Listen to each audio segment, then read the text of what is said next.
The sky burned red over Boston as Admiral John Mason stared out the window of what had once been the Pentagon. Now it was just the last command center for what remained of Earth's forces. The alien ships of the Arcturus Collective filled the horizon, their strange geometric shapes blocking out the sun. "How much time do we have?" John asked. Beside him, Susan Blake, his second in command, checked her tablet. "The atmospheric scrubbers are at 80%. 2 more hours before Earth's air becomes toxic to them." She didn't add what they both knew. It would be toxic to humans too. But that was the point. John nodded. "And the colony ships? The last group launches in 20 minutes. After that, we trigger the scrubbers and enact the final phase of Protocol Exodus." It had been 3 years since the Arcturus Collective arrived in Earth's orbit. 7 alien species united by their belief that they were the most advanced beings in the galaxy. They didn't come to talk. They came to take. Humanity fought back hard. They used every weapon, every strategy, every last bit of courage they had. But the Collective was too strong, their technology too advanced. After 3 years of fighting, only 10% of Earth's population remained alive. That was when John proposed Protocol Exodus, a plan so desperate it seemed impossible, but it was their only chance. "All ships report ready, sir," said Alan Wells, the communications officer. His face was dirty and tired, like everyone else in the room. 2,000 colony ships, each carrying 25,000 people. 50 million humans ready to disappear. John looked at the map showing the ships hidden in bunkers around the world. They had built them in secret during the war, using technology they'd reverse-engineered from damaged alien ships. Each one carried enough supplies to last decades and was equipped with experimental fold drives that could take them beyond the reach of the Collective. "Where will they go?" asked a young soldier. "The Sagittarius Arm," John said. "Far enough that the Collective won't follow. And we don't tell anyone the exact coordinates. Not even me. If I'm captured, I can't reveal what I don't know." Susan looked up from her tablet. "Sir, the Collective is sending a final transmission. They're offering terms of surrender." John laughed without humor. "They want us to become their slaves. Tell them no." The minutes ticked by. On screens around the room, they watched as the colony ships began to lift off. They used a new stealth technology that made them nearly invisible to the Collective sensors. One by one, the ships rose into the sky, carrying the last hope of humanity. "Final ship away," Alan announced. His voice broke as he said it. John took a deep breath. "Initiate the atmospheric scrubbers." Susan pressed a sequence of commands into her tablet. Across the planet, thousands of devices activated, releasing chemicals into the air that would make Earth appear completely uninhabitable. "What about us?" the young soldier asked. John put his hand on the soldier's shoulder. "We stay. We fight. We make them believe that humanity chose death over surrender." Outside, the air began to change. The Collective ships started to pull back, their sensors detecting the rapidly changing atmosphere. "They're retreating," Susan said. "They think we're committing planetary suicide. And they'll never know about the colony ships." The fold drives activated as soon as they cleared the atmosphere. As far as the Collective can tell, they were destroyed trying to escape. John looked at the faces around him. They had volunteered to stay behind, to sell the lie with their lives. "It worked," he said quietly. 3 days later, the last human resistance fighters on Earth died as the atmosphere became unbreathable. The Arcturus Collective established a small observation post in orbit and then moved on, believing they had witnessed the extinction of humanity. But 50 million humans were traveling through the darkness of space, headed toward distant stars, carrying with them the seeds of revenge. The Collective thought humanity was gone forever. They were wrong. Lisa Winters stood on the cliff overlooking the vast city of New Hope, the capital of the planet they called Haven. The afternoon sun cast a golden glow across buildings that had not existed just 150 years ago. In the distance, she could see the massive dome of the Science Council, where she spent most of her days. 150 years since humanity had fled Earth. 150 years of rebuilding, planning, and advancing. "Dr. Winters, they're ready for you," said Ben Harris, her assistant. He was young, born on Haven, part of the third generation of humans who had never seen Earth. Lisa nodded and turned away from the view. At 62, she was one of the few left who had been born on Earth, though she had only been a child when the colony ships landed. She remembered little of the journey, just the fear and the darkness. They'd walked together to the transport platform. A soft blue light scanned them before the platform hummed to life. In seconds, they were at the Science Council, having traveled 20 miles in the blink of an eye. This technology alone would have seemed like magic to the humans who had left Earth. Inside the council chamber, 12 people sat around a circular table. They rose when Lisa entered. "Dr. Winters," said Frank Ellis, the head of the Exodus Council that governed all 3 colony worlds. "Is it true? Have you succeeded?" Lisa placed a small metal cube on the table. It was no bigger than her palm, but it represented decades of work. "The reality displacement engine works," she said simply. "We tested it this morning." A murmur went through the room. Carol Jones, the military representative, leaned forward. "Show us." Lisa picked up the cube and pressed a hidden button. The cube began to glow with a soft white light.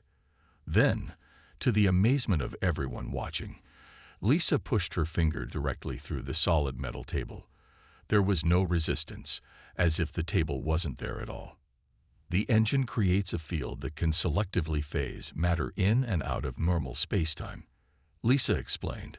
"Right now, it's just affecting my finger, allowing it to pass through solid objects." She pressed the button again and placed the cube back on the table. "We've surpassed the Arcturus Collective," she said. "Their technology is based on manipulation of energy and matter. Ours now manipulates reality itself." Frank stood up, his face solemn. "After 150 years, can we finally go home?" Lisa looked around the room. On Haven and the sister planets of Forge and Sanctuary, humanity had built a new life.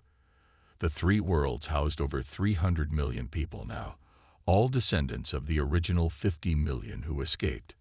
"We can do more than go home," Lisa said. "We can take back what's ours and ensure humanity is never threatened again." Later that evening, Lisa walked through the labs where her team worked. In one room, scientists tested weapons that could phase through any shield or armor. In another, they developed ships that could partially exist in alternate dimensions, making them virtually indestructible. Ben approached her with a tablet. "The first warship equipped with the displacement engine is ready," he said. "They're calling it the Retribution." Lisa took the tablet and looked at the images. The ship was beautiful, sleek, and unlike anything humanity had built before. "How long until we have a fleet?" she asked. 6 months for 20 ships. A year for 100. Lisa nodded, thinking of the stories her parents had told her about Earth, about the blue skies and vast oceans, about the day the aliens came and took it all away. "Begin production," she said, "and send word to the Exodus Council. Tell them to prepare the announcement to our people."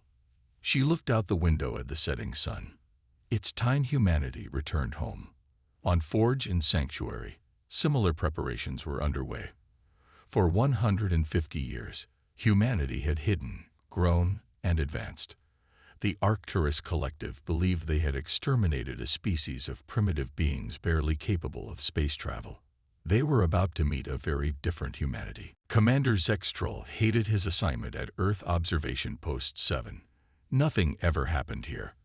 For 50 years, he had watched a dead planet orbit its sun. The humans had poisoned their own world rather than submit to the collective. It was considered one of the strangest acts in the history of galactic conquest. Today was like any other day. Zextrol sat at the command station, his scaled fingers tapping idly on the console.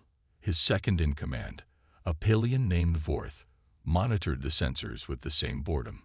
"Another quiet cycle," Vorth said, his 4 eyes blinking in sequence. Then, without warning, every alarm on the station began to sound. "What is it?" Zextrol jumped to his feet, suddenly alert. Vorth's hands flew across the controls. Unknown vessel detected at the edge of the system. It just appeared. Appeared? Nothing just appears, Zextrol said. "Show me." The main screen activated, showing a ship unlike any Zextrol had ever seen. It was sleek, with lines that seemed to bend in impossible ways.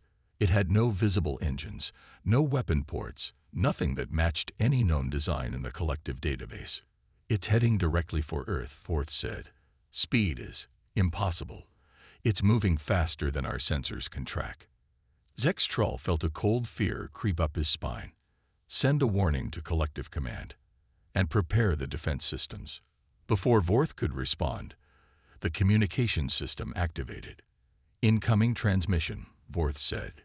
"It's in perfect collective standard." "Play it," Zextrol ordered. A simple message filled the room. "We've come home." On board the human vessel Retribution, Captain Samantha Ford stood on the bridge. The ship hummed with energy as the reality displacement engines kept them partially phased into an alternate dimension, allowing them to travel at speeds that defied conventional physics. "Status report," she said. Her first officer, Jack Reed, looked up from his station. "We've been detected by the collective outpost. They're scrambling interceptors." Samantha smiled. "As expected. Are all systems functional?" "Yes, Captain. The displacement field is stable. We can phase in and out at your command." The view screen showed 3 collective ships racing toward them. They were small, fast interceptors armed with energy weapons that could cut through any conventional armor. "They're preparing to fire," Jack said. Samantha took her seat in the command chair. "Let them. Shields transparent. Let them see what they're dealing with." The bridge crew watched as the interceptors opened fire. Brilliant beams of energy shot toward the Retribution. When they hit, they simply passed through the ship, causing no damage at all. "Target their weapons," Samantha ordered. "Selective phasing only." Jack nodded. Targeting systems locked. With precise control, the Retribution systems reached out and phased small components of each interceptor's weapons out of normal space. The energy beams stopped immediately as critical parts of their weapons simply ceased to exist in this dimension. "Open a channel," Samantha said. "All frequencies, all languages." The communications officer, Bill Cohen, tapped his console. "Channel open, Captain." Samantha stood, her face determined. She thought of her grandfather, who had been just a baby on one of the colony ships. She thought of all the stories passed down through generations about the home they had lost. "This is Captain Samantha Ford of the human vessel Retribution," she said clearly. "This is humanity.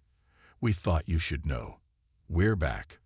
On the observation post, Zextrol watched in horror as his interceptor's weapons failed. The impossible ship hung in space, completely undamaged by their attack. "Humans," he whispered. "That's impossible. They're extinct." Vorth looked up from his console, all 4 eyes wide with fear. "Sir, we're detecting more ships entering the system. Dozens of them, all with the same configuration." Zextrol stared at the screen as more human ships appeared. His hand shook as he activated the emergency distress beacon. "This is Commander Zextrol of Earth Observation Post 7, he said, his voice trembling. "The humans have returned, and they have technology we cannot understand." As the message raced toward Collective Command, Samantha Ford gave her next order. "Set course for Earth. It's time to go home." The grand chamber of the Arcturus Collective buzzed with angry voices. Representatives from all 7 species sat at their raised platforms, shouting over each other. At the center of the chamber stood High Commander Vresh, a tall, thin being with pale blue skin and 6 fingers on each hand. "Silence," Vresh shouted, and the room gradually quieted. "We must address this situation with clear minds." A Krell representative, General Dawes, slammed his fist on his platform. The humans were supposed to be extinct. How could they survive? And these reports of their technology. They must be false. Vresh brought up a holographic display showing the human ships that had appeared in the Sol system. The reports have been confirmed. Over 30 human vessels have entered Earth orbit. They have disabled our observation post without destroying it. Impossible, said another representative. When we defeated them 150 years ago, humans were primitive beings.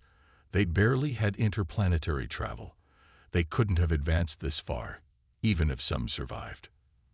Vresh was about to respond when an aide rushed in and whispered in his ear. His already pale face lost more color. "What is it?" demanded General Dawes. Vresh looked up, his voice shaking slightly. "Our primary defense station at Proxima Centauri has just disappeared." The chamber erupted again. Proxima Centauri Station was one of the collective's largest military installations, housing over 10,000 personnel and hundreds of warships. "Not disappeared," came a new voice. The chamber went silent as all eyes turned to the entrance. A human male walked calmly into the chamber. He wore a simple dark uniform with no visible weapons. Behind him floated a small metal sphere. "Who are you?" Vresh demanded. "How did you get in here?" The human smiled. "My name is Paul Edwards. I'm an ambassador from the United Human Worlds. As for how I got in here, the same way your defense station at Proxima Centauri was replaced with our diplomatic vessel. Reality displacement technology." Guards moved to surround Paul, but he showed no concern. "I wouldn't," he said calmly. "I'm not entirely here in the conventional sense." To demonstrate, one guard tried to grab him. The guard's hand passed through Paul's arm as if through smoke. "What is this trickery?" General Dawes shouted. Paul walked to the center of the chamber. "Not trickery. Science. For 150 years, while you thought us dead, humanity rebuilt. We didn't spend that time cowering or just surviving. We advanced." He took the floating metal sphere and placed it on the ground. It expanded, creating a holographic display of 3 planets. Our new homeworlds: Haven, Forge, and Sanctuary. 300 million humans living in peace, devoted to science and progress. Vresh leaned forward. "If you have come to threaten us—" "No threats," Paul interrupted. He reached out and put his hand against a nearby metal wall. Then, to the shock of everyone watching, his hand passed through the solid metal. More surprising still, he then solidified his hand inside the wall. His flesh and the metal somehow occupying the same space without damage to either. "We could have returned with weapons," Paul said, removing his hand from the wall with no visible effort. "We could have phased bombs into the centers of your worlds, or removed critical components from your ships while they were in flight." The chamber was completely silent now. "Instead, we've come with an offer." Paul looked around at the assembled representatives. "The galaxy is vast. We can coexist, or we can demonstrate just how unstoppable our technology truly is." Vresh stared at the human, unable to comprehend what he had just witnessed. "What do you want?" "Recognition of human sovereignty over the Sol system and our colony worlds, reparations for the war, and a non-aggression pact." General Dawes stood up. "We do not negotiate with species you thought you had exterminated." Paul smiled. "I think you'll find that position difficult to maintain. You have 3 days to consider our terms." With that, Paul Edwards simply faded away, leaving only the metal sphere behind. In the silence that followed, Vresh knew that everything had changed. The humans hadn't just returned. They had returned with the power to rewrite the rules of reality itself. The collective did not wait 3 days. They attacked after just 12 hours. 500 warships jumped into the Sol system, targeting the human vessels in Earth orbit.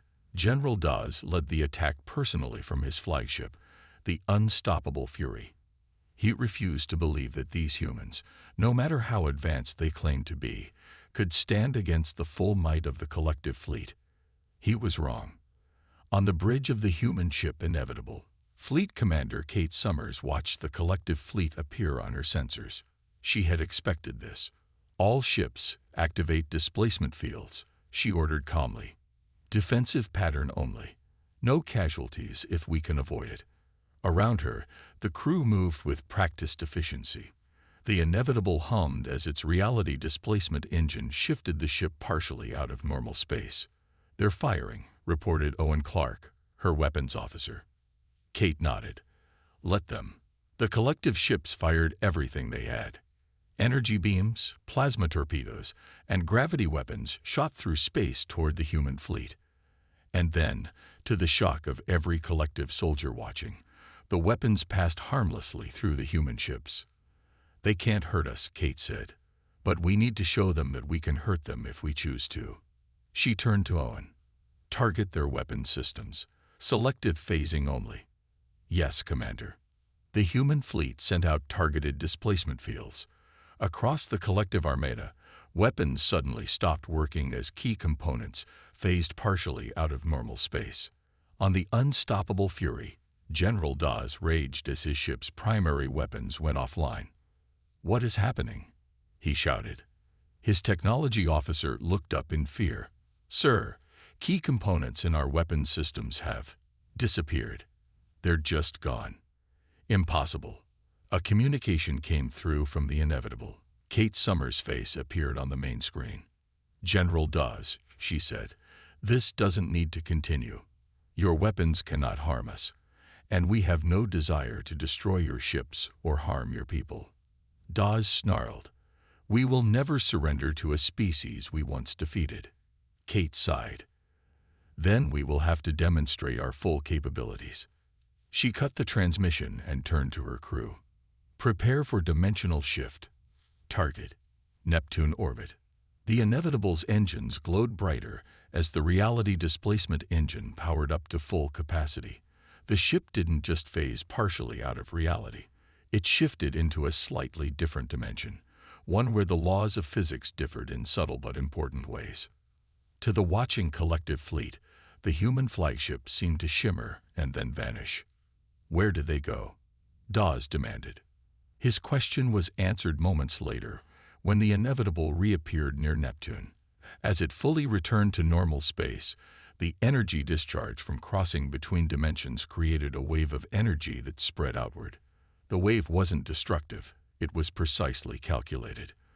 When it reached the collective fleet, it disabled their propulsion systems and communications equipment without harming a single crew member. 300 collective warships hung dead in space, unable to move or call for help. Kate opened a channel to all ships.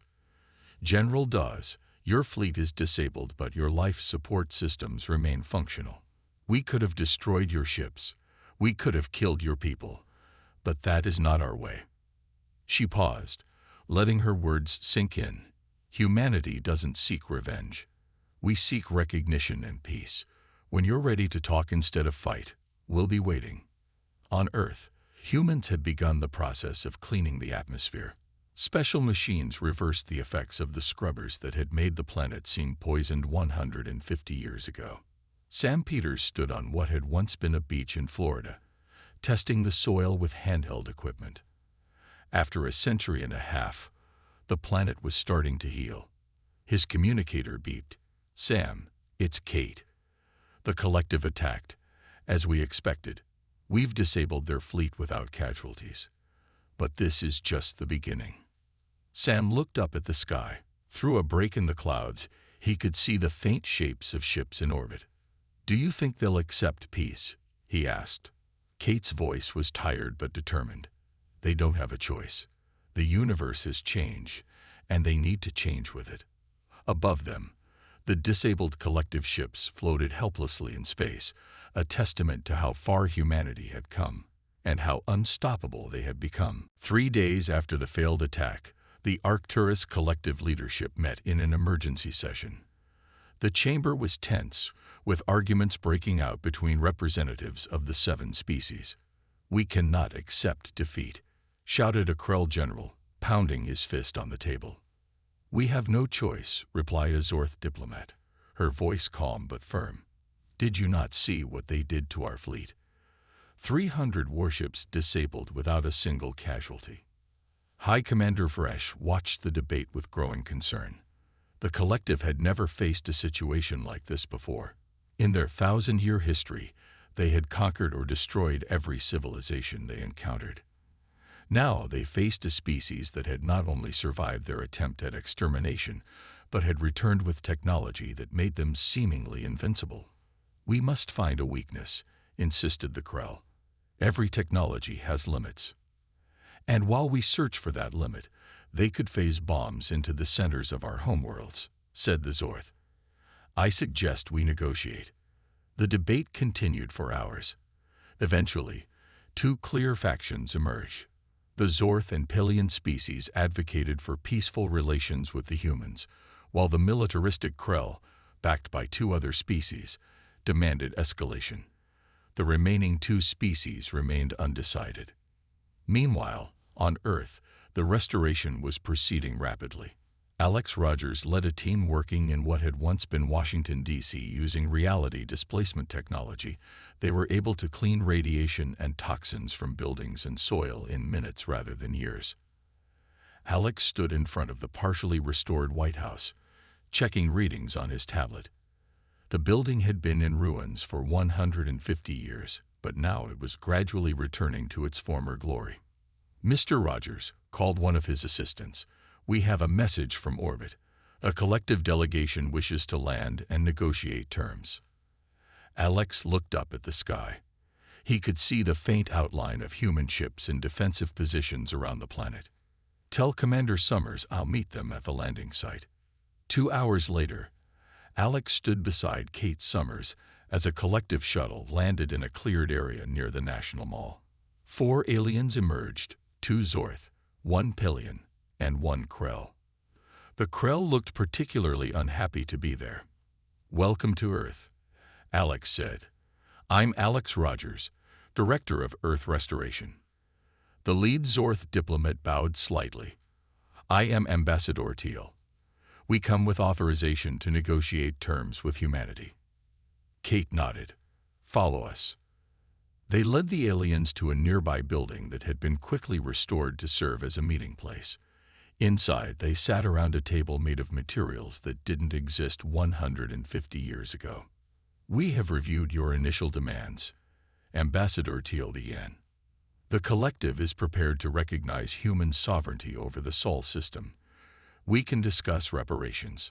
The Krell representative interrupted.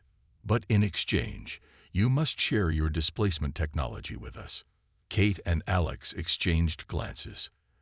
"That's not how this works," Kate said firmly. "We're not here to surrender anything. We're here to ensure you understand the new reality." "Perhaps a demonstration would help," Alex suggested. They took the collective representatives to a shuttle and flew to the moon. From orbit, they watched as a human ship approached a small barren asteroid near the moon. "Watch carefully," Kate said. The human ship activated its reality displacement engine at full power. The asteroid seemed to shimmer and partially disappear. When it fully returned to normal space moments later, it had changed. Where there had been only barren rock, now there was a small lake of water surrounded by green plants. "We just applied the physics of another dimension to that asteroid," Kate explained. "We can terraform dead worlds in minutes. We can create resources where none existed." The aliens stared in shock. "This is what we offer the galaxy," Alex said. "Not destruction, but creation. Not conquest, but cooperation." The Krell representative turned away, unable to look any longer. Ambassador Teal spoke softly. "We were wrong about humans. We thought you primitive. We thought you gone." "We were never gone," Kate replied. "And now we're offering you a choice. Continue to fight against us and face inevitable defeat, or join us in building something better." As they returned to Earth, the collective representatives sat in silence, coming to terms with the fact that the universe as they knew it had changed forever. Humanity wasn't just back. They had become the most advanced species in known space. 5 years passed quickly. Earth bloomed again, its cities rebuilt, its oceans clean, its air fresh. Humans from the colony worlds moved back to their ancestral home, bringing with them technologies that transformed the planet. In New Geneva, once the old city of Geneva in Switzerland, a large crowd gathered in a park. They stood before a tall monument, made of a strange shimmering metal that seemed to be both solid and fluid at the same time. The monument showed a colony ship rising from Earth, with figures looking back at their home world. Grace Mason, great-granddaughter of Admiral John Mason, who had led the original Exodus, stood at a podium before the monument. Behind her sat representatives from both human worlds and alien civilizations. 155 years ago, Grace began, my great-grandfather made a choice that saved our species. He sent 50 million humans to distant stars, knowing he would never see them again. Today we honor his sacrifice, and the sacrifice of all those who stayed behind to sell the lie that humanity had chosen extinction. The crowd was silent, remembering. They thought we were gone. Grace continued, but humanity cannot be erased. We returned not for vengeance, but to fulfill our destiny among the stars. What was meant to destroy us only forced us to become unstoppable. She turned and pressed a button on the podium. The monument began to glow softly, and the metal shifted, showing scenes from human history. The Exodus, the building of the colony worlds, and finally, the return to Earth. In the 5 years since humanity's return, much had changed. The Arcturus collective had fractured. 4 of the 7 species, the Zorth, Pelians, and 2 others, had chosen alliance with humanity. They shared knowledge and culture, learning from each other. The Krell and 2 other species maintained distance, still unwilling to fully accept the new order, but no longer openly hostile. Human displacement technology had spread throughout the Allied worlds, changing everything. It healed the sick by phasing out diseased tissue. It created food in places of famine by adjusting the physics of plant growth. It built homes and cities in days rather than years. After the ceremony, Joe Miller walked with his wife, Linda, and their daughter, Emma, through the streets of New Geneva. Joe worked as a terraforming engineer, using displacement technology to make dead planets livable. "Did you like the ceremony?" he asked Emma. The girl nodded. "Was it really like that? Did we really almost get wiped out?" Joe looked at Linda. Their daughter had been born on Earth after the return. To her, the Exodus and the years in hiding were just stories. "It was," Linda said. "My grandmother was just a little girl on one of the colony ships. She used to tell me how scared everyone was, not knowing if they would survive." "But we did survive," Joe added. "And we did more than that. We came back stronger." As night fell, they stood on a bridge over a river, looking up at the stars. Emma pointed to a moving light crossing the sky. "Is that a ship?" she asked. Joe nodded. "Yes, that's one of ours, using a displacement drive. It's probably heading to one of our new colonies. Or to a Zorth world," Linda added. "I heard they're helping the Zorth terraform one of their moons." The light in the sky pulsed once, brilliantly, then vanished as the ship jumped to another star system. "That's us," Joe told Emma, putting his arm around her shoulders. "That's what humans do. We take the impossible, and we make it happen." Far above Earth, a Krell observation vessel watched the planet. Its commander received new orders from the 3 holdout species. Prepare for peace talks. After 5 years of watching humans use their technology to help rather than harm, even the most stubborn of the collective had finally accepted the truth. Humanity wasn't just back. They had returned with the power to reshape the galaxy itself, not through conquest, but through innovation and determination. As Joe and his family walked home, the stars seemed to shine more brightly than before. The universe had changed forever, and humanity had led that change. They had been gone, but now they were back, and they were unstoppable.